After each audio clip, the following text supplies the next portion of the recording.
ఉన్నారు, ముందుకు దూకుతూ ఉన్నారు, అందరూ చూస్తూ ఉన్నారు, కొందరు పులుకుతూ ఉన్నారు. జీవితమే ఒక ఆట, అది వెలుగు నీడల సయ్యాట. పాట ఆగిందా?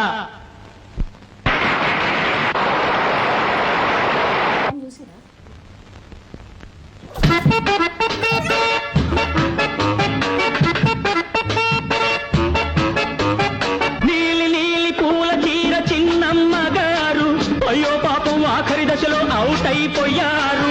నీలి నీలి పూల చీర చిన్నమ్మ గారు, అయ్యా పాపం ఆఖరి దశలో అవుట్ అయిపోయారు. ఇద్దరు అమ్మలే ఉన్నారు, ఒకరిని మించిన వారొకరు, ఇద్దరిలో గెలుపెవ్వరిది ఇప్పుడే తేలిపోతుంది. జీవితమే ఒక ఆట, అది వెలుగు నీడల సయ్యాట. పాట ఆగిందా? ఒక సీట్